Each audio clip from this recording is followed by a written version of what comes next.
The availability and the instant access to knowledge and information in the internet and the web have dramatically changed the practice and the delivery of online programs. There is a remarkable increase in the number of educational institutions today that offer online courses. In the local scene, DepEd has required the use of blended learning in the delivery of the K-12 programs. How equipped are the teachers, both the pre-service and in-service, in shifting their traditional classroom practices to teaching online? As pre-service teachers, you are currently preparing yourselves academically to face the new breed of students. Parang aso lang, breed, no? Who are not only technologically savvy but also advanced in knowledge and information about your subject matter. Teaching online and teaching in a traditional classroom are not the same.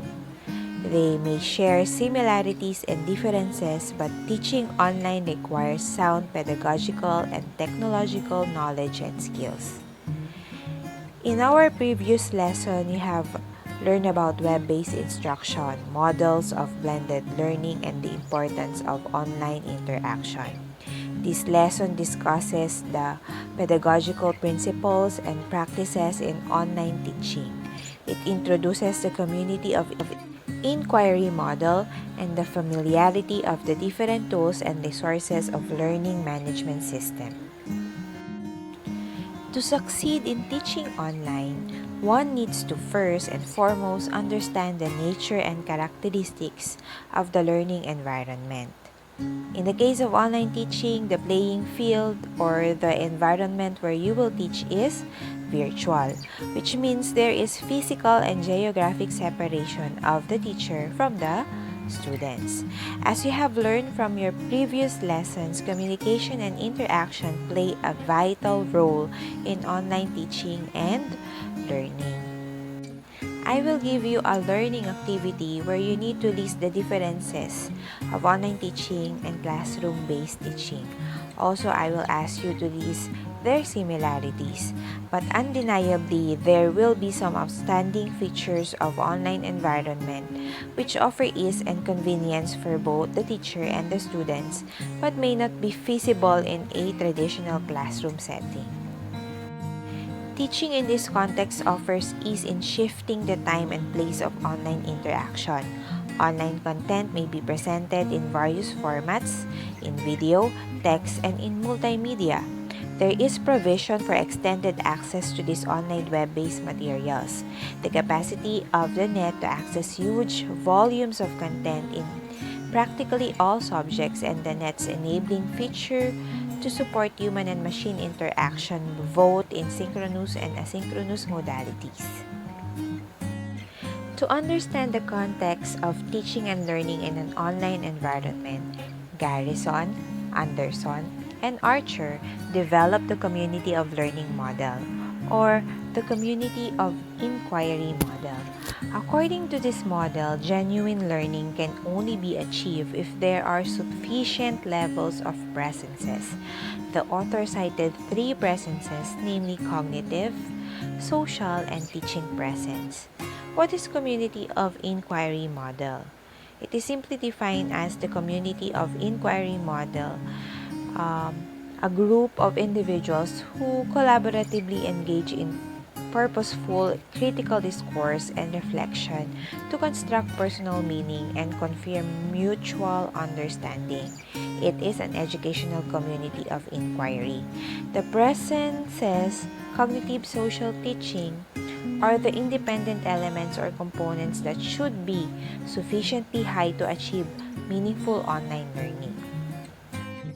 So let us first discuss the social presence. It is the ability of the participants to identify with the community. Course of study, for example. Communicate purposely in a trusting environment and develop interpersonal relationship by way of protecting their individual personalities. It relates to the establishment of a supportive environment where students can be themselves and can openly express and share their disagreements and viewpoints. In actual practice, how is social presence established and carried out? In an online learning environment, many students may feel isolated and others may not be confident enough to actively participate in the discussion. This sense of isolation is felt mainly due to the absence of physical contact coupled with the nature of the medium used for communication and interaction. It is therefore important that online students can establish a sense of belongingness within this community of learners. The students should be able to relate to each other in a trusting and non-threatening online learning environment. So that is the social presence.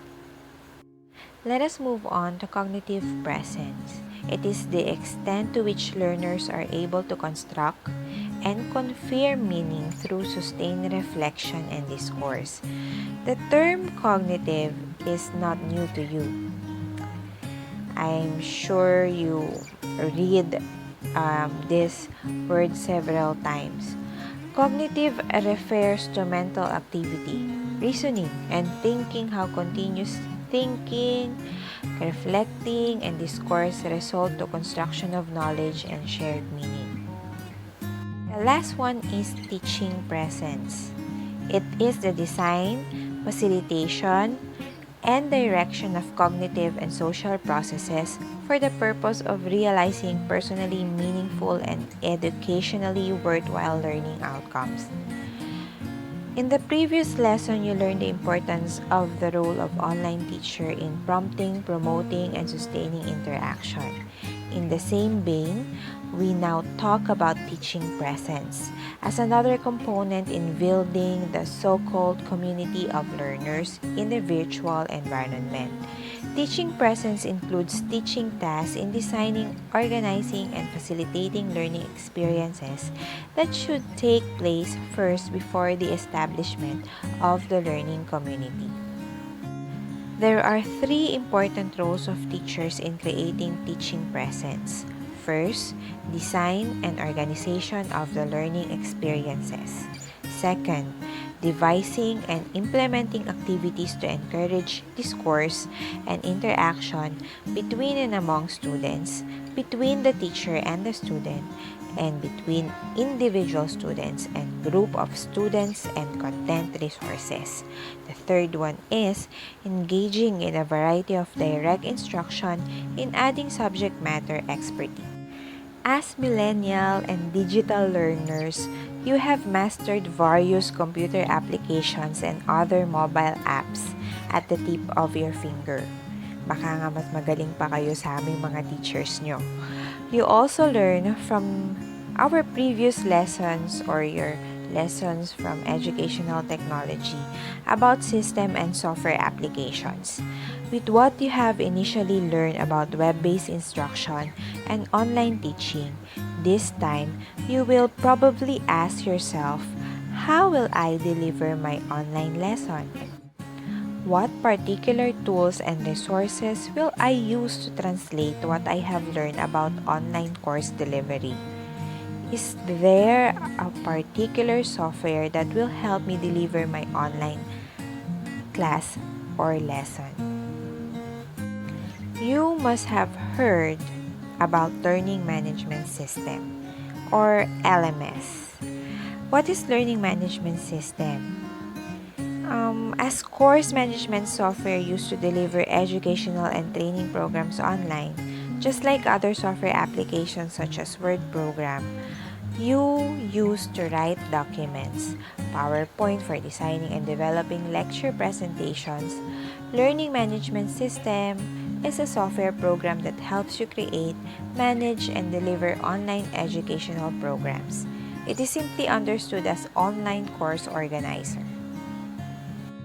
There are several learning management systems in the market which are available for educational institutions and business organizations. There are also open source learning management systems like Edmodo that we use for free. A typical LMS has the following tools and resources to offer, which can help users design, develop, and organize their online programs. The following are the tools and resources. Workspace. Every LMS provides this specific tool. However, and for some, they may call this with a different name. My Workspace is a place where you can keep personal documents, create new sites, maintain a schedule, store resources, and much more. Announcement tool is another LMS tool where online teacher may use to post announcement for the class. Usually, the class is alerted to check regularly the announcement for an update or for other important notice. Resources is a tool designed to serve as a repository for all instructional materials such as journal articles, PowerPoint lecture presentation, videos, and other multimedia materials. Syllabus. This tool is where online course syllabus is posted. Some LMS provide a template for this tool and online teacher simply fills up the required information such as title of the course code, learning outcomes, class schedules, and course description. Chat room. This is a virtual classroom where the teacher and the students meet in real time. This is a tool where synchronous communication takes place. Discussion forum. This is another LMS tool where asynchronous communication between the teacher and the students and between and among online students can take place. Other LMS can call this particular tool as discussion board. I posted a discussion board in our Edmodo and I asked them to comment down below, but then I haven't received any comment yet. Assessment tool. Online teachers can likewise give online tests. This assessment tool helps teachers to organize and post several types of tests. The last one is Whisper button. Teachers may use this tool to communicate to a particular student or a group of students for any particular message intended only for them and not for the entire class. These guidelines applies in moderating synchronous session in a chat room. First, the teacher greets the students upon entering the chat room. To check the attendance, you may advise students to state their name and location. Do not start the class discussion if majority of the students are not present. Spend time to socialize with students by way of asking light and friendly questions while waiting for others to enter the chat room. Advise students not to post their answers unless they are asked to. Encourage students to reflect on the questions raised by the teacher and on the answers of their classmates while waiting for their turn to react or participate in the discussion. The teacher should follow up or sustain the discussion by way of encouraging the students to post their reactions. Use the messages or whisper buttons to address specific needs or concerns of a particular student or group of students. Avoid reprimanding students in the chat room. Schedule chat session in a group of 10 to 12 students to promote and sustain online interaction. If you have a big class, you may divide them and schedule specific chat session for each group. Try to use emoticons to motivate the students and liven the discussion. This is one technique to humanize what technology has dehumanized. In the event of a need to leave the chat room, always post a note so that everyone is aware of your exit. Do the same when you return for both the teacher and the students. Always encourage students to think and reflect at all times. Prepare questions that will engage students in higher cognitive thinking. The teacher or the chat moderator is encouraged to use a different font style and color for ease in identification. Predict the closing time for the chat. Summarize class discussion and conclude the meeting by way of commending the students for their participation. As a general rule, observe other pointers of netiquette. Guidelines must be made clear to the student prior to a chat session.